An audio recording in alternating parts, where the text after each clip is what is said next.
Of all the fights, you've had 50. Who would you say was your toughest opponent? You got guys that punch hard and hit hard, and you got guys that come out and win a few rounds. But nothing really was tough. Floyd fired the referee in the middle of the bout. He stops the bout. He's like, get the fuck out of here. Get out of here. Castillo got robbed. Max Kellerman isn't tiptoeing around this conversation. He's planted his flag. The longtime boxing analyst didn't just share an opinion. He launched a direct challenge at one of the most iconic figures the sport has ever seen. In doing so, he may have cracked the boxing world straight down the middle, forcing fans to re-examine everything they thought they understood about greatness. Sugar Ray Robinson, how many wins he got? I said, he got like over 150 wins. He stopped for a minute. He said, but who got more championship titles, me or him? I said, hold on, Floyd. He said, answer the question. I said, Floyd, there's more titles now than then. There was just one then. That's no fair. Answer the question. I said, okay, you. Do I not have 28 titles? And I was just like, I don't know. He said, oh, you're supposed to be the expert. But the reason why I said that is because there's minor and major titles. Who else greater than me? I said Henry Armstrong, Roberto Duran. He said, oh my God. He said, you said something about Pacquiao. Yeah, I said, I think you'll beat Pacquiao every day of the week, but I think he had a greater career. He said, you ain't think Pacquiao was on steroids? I said, he didn't fail any tests, Floyd. He said, look at me in my eyes. I can't say, man, he didn't fail. He said, oh man, you fake. I saw that as a initiation. This is what you about to get. Nobody's greater than Floyd. My thing is, he should feel that way, but you can't expect everybody to feel that you're the greatest. Kellerman has been unapologetically blunt. In his view, the era of automatic deference to Floyd Mayweather Jr. is over. He believes a new undefeated standard-bearer has emerged, and he's not afraid to say it. Because, like, if you look at Floyd's resume, it's much deeper than Crawford's. And Floyd was faster and he had a better defense and all that stuff. But Floyd picked and chose when he fought guys, especially once he left lightweight. He wiped out the junior lights, bring him. Lightweight, he jumps up to Jose Luis Castillo first thing. A lot of people think he lost the first fight, I didn't, but then he won the rematch. But once he left lightweight, he was careful about when he fought guys. So even though his resume is deeper with names, people remember, yeah, but he didn't want it with certain dudes at certain times. Crawford, we all witnessed, even though the resume is thin in certain ways, he wanted it with everyone the whole time. Oh, yes. That makes a difference to people. Who did Floyd fight that was on his level when he fought? Only Canelo. That's it. Don't give me that stuff about the other guy that was going to prison. Cotto, an all-time great? No. Cotto's an all-time Puerto Rican great. You waited till Pacquiao got knocked out by Marquez before you fought him. If you'd have fought him 4 years ago, it'd have been something. Because both of y'all were here. We'd have found out who the best was. He fought Shane Mosley at 38 years old, and it still was a good fight while he left. Shane almost took him out at 38. He fought Oscar De La Hoya at an old age. My point is, you didn't do it the right way. You know that. Who else did you fight besides them biggest, best two names you can pull up? I'm just saying, Floyd never fought nobody that was of his equal. The tension began subtly, as it often does when Mayweather's name resurfaces. Even in retirement, his presence hovers over boxing. A few words from him, or from those around him, can ripple across the sport. Floyd provided everyone unrealistic expectations. You could win every fight, basically never get hit, and make all the money. It's not going to work like that for the most part for everybody, you know? Like, it literally only went that way for one guy. I love Floyd, but it seems like everybody's afraid to have that O, to have a 1 or 2 where the O used to be. Ali, follow.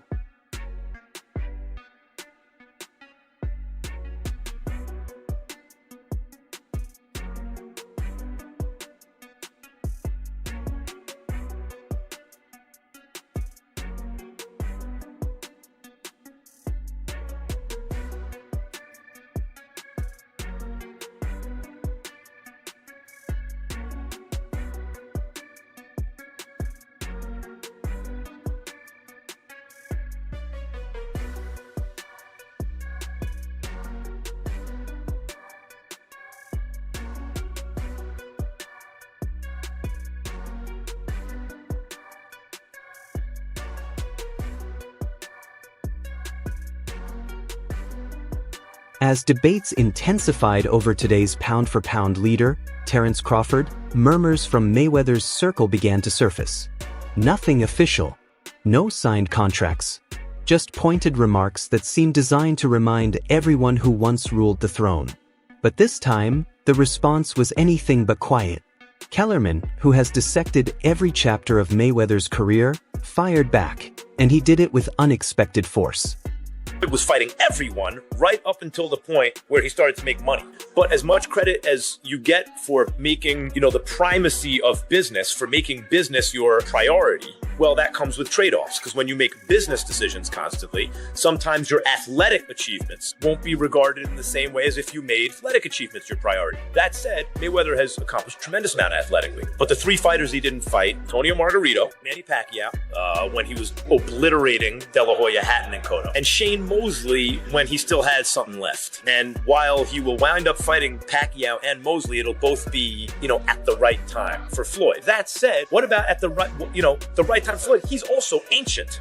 A fighter approaching 40, fighting at the level Mayweather is fighting, is unheard of. Mayweather, until recent times, would be considered one of the greatest older fighters. That would be the whole story. Oh my God, can you believe how old Mayweather is? It's a little bit unfair to Floyd. Say, well, you're picking these guys at the right time. Floyd is Gone was the calm historian tone fans were used to. What came instead was sharp and uncompromising. Kellerman didn't bow to the 50-0 record. He argued that Crawford's resume, built on chasing the most dangerous available opponents, carries more weight. He contrasted two mindsets. On one side, Mayweather the master tactician, especially after moving beyond lightweight, strategically selecting moments, opponents, and timing with business precision. On the other, Crawford, relentlessly pursuing the toughest possible challenges without hesitation. The Pacquiao you're describing, who knocked out Ricky Hatton, who YouTubed Ricky Hatton, turned YouTube into a verb, what he did to Ricky Hatton, and then destroyed Cotto, and before that, and then just the way he beat De La Hoya even before that, Well, De La Hoya was old, though. Sure, but Mayweather fought those guys basically at the same point in their career that Pacquiao did before them. Okay. And the reason that Mayweather-Pacquiao fight was hyped up to the extent that it was is that, boy, Mayweather's this all-time great, and Pacquiao was doing these guys even worse than Floyd is doing them. Everyone wanted to see that fight. That Pacquiao's been gone for a long time. So why don't fighters retire? Kellerman didn't soften the comparison. He stated plainly what many only imply. Then, when speaking about Crawford, his voice shifted. There was admiration there. Respect for a fighter willing to walk into the fire repeatedly. I put 5, that's right. Wow. That's cheating. I love it. That is cheating. That's a heel turn. You the boss. I love it. That's a heel turn. I love it. You got 5. Now, here's the thing. Roy at his peak, just remember this. If Roy would have retired after the Ruiz fight, he would have replaced Sugar Ray Robinson as the greatest fighter of all time. I agree. Right? I but agree. he didn't, and the rest of that stuff is in there, right? So I get it, but Roy at his peak, I think, had a higher peak than anyone on this list. I agree. Okay, Manny Pacquiao, we've all said it a million times. I think he is, outside of Sugar Ray Robinson, I have Manny Pacquiao second greatest pound-for-pound fighter ever. Floyd Mayweather never lost. And did he cherry pick when and where? Yes. But guys, from 130, 135, he cleaned out 135. He beat the best guy at 130, beat the best guy at 135. Yes, did he pick and choose at 140, 47, and 54? Yeah, but he won all those fights. That's right. And he beat a lot of good fighters. 50-0. And more than that, put Floyd at his best in with anyone through history. You do not know who wins. Floyd Mayweather beat Manny Pacquiao, it's true. Floyd is one of the top 10 greatest pound-for-pound fighters who ever lived. Tough to argue otherwise. But pound for pound, he can't be above Manny Pacquiao. Manny Pacquiao was a flyweight champion. Not that he turned pro at flyweight. He was good enough as a flyweight to be the lineal champion, the real champion. Now, he didn't win titles in every division. He skipped some of these, but I just want to tell you how flyweight, junior bantam, junior feather, junior light, junior welter, He's rapping again. Junior middle. He rolling. And he laid waste to these divisions. Yeah. He fought great fighters. He never ducked anybody. Mayweather, no disrespect at all to him. He's one of my favorite fighters growing up. Love watching him fight. Perhaps the greatest boxing business person of all time. Yeah. Look at actual boxers in the business. But I don't want to see many fighters come out of retirement. He's done everything he can do. He's one of the best fighters of all time. He pointed to Crawford's decisive victory over Errol Spence Jr. and his triumph against Canelo Alvarez as defining moments. To Kellerman, that pattern of embracing risk represents the core of true greatness, something he believes Mayweather's later years lacked. And that assertion alone was enough to ignite controversy. Fired the referee in the middle of the bout. He stops the bout. He's like, get fuck out of here. Get out of Because here. he's the promoter also. Well, I guess. I mean, also, it's Floyd Mayweather. Like, what's the referee going to do? Floyd throws this punch, and he's 100% correct. The punch landed the side of the head. It's a right hook. It's a perfect punch. And the referee was saying, watch the back of the head. He's like, what the fuck are you talking about? That wasn't the back of the head. And so he kicks the guy out. And they bring in a different referee who finishes the fight. It was insane. But this clash didn't materialize overnight. Kellerman and Mayweather have history. Years before the long-awaited mega fight with Manny Pacquiao, Kellerman repeatedly predicted Floyd's downfall.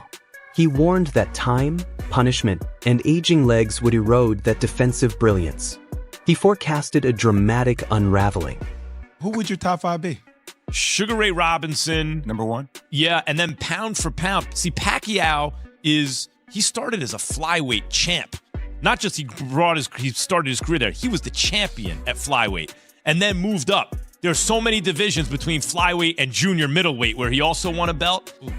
Even the fact that he could compete with Floyd Mayweather, who's a naturally bigger guy and one of the greatest pure boxers. Pacquiao's overall body of work, you could have him second pound for pound behind Sugar Ray Robinson. How come I'm watching highlights of him knocking people out though, as little as he is, man? Oh, that dude. It's the calves, man. He's got those fast twitchies and those big calves jump in on you and generate a lot of power. Crazy hand speed and power from a southpaw. Really awkward, hard to beat, lightning fast. Pacquiao was all that. That unraveling never happened. Mayweather outboxed Pacquiao and retired undefeated, leaving Kellerman's prediction to echo across boxing forums as a reminder of how wrong he'd been. Which raises the obvious question now. Is Kellerman's defense of Crawford purely analytical? Or is it the final move in a decade-long debate about what truly defines greatness? He didn't stop there. Kellerman went further, questioning Mayweather's pound-for-pound supremacy altogether. When an ESPN list ranked Floyd as the century's best, Kellerman openly disagreed, arguing that Pacquiao's meteoric rise through weight classes, from flyweight to welterweight dominance, was historically unmatched. Pacquiao wasn't able to make flyweight. He was a flyweight who won the lineal championship. So if that's not the most, or one of the 2 or 3 most impressive things in the history of boxing, the fact that he could move up, give me an example of another flyweight who was the lineal champion, moved up, won a bunch of titles in between, and then was that good as a welterweight. Pacquiao won lineal titles, indisputable, that's the man who beat the man, or else putting belts together. No one had ever done it before, ever. No one ever did that. No one ever came close to dreaming about doing that, and then Pacquiao did it. So the fact that Pacquiao is even competitive with Floyd Mayweather, who's one of the greatest pure boxers ever, do any of us believe that if they were the same size naturally, Floyd would beat Pacquiao? You really think? He wasn't alone in that stance. Current contender Ryan Garcia publicly stated he has always placed Pacquiao above Mayweather on his own list. Pacquiao's my favorite, and you are right. Yeah.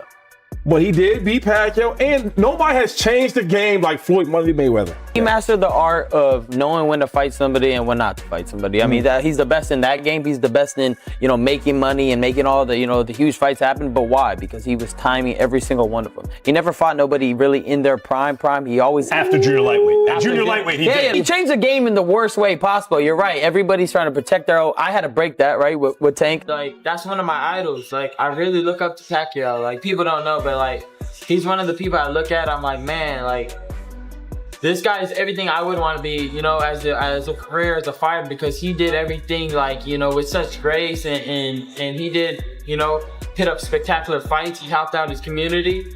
I'm trying to do things similar like that, but me, I'm more of I want to give back to, like the younger generation. I want to help them with like anxiety.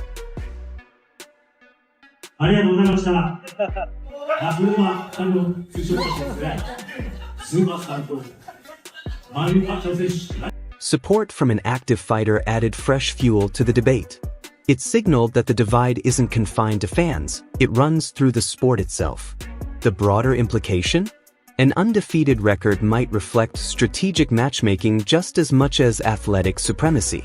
I could really say something negative, I could really say something positive.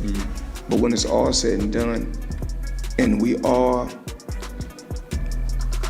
approach situations in a different way.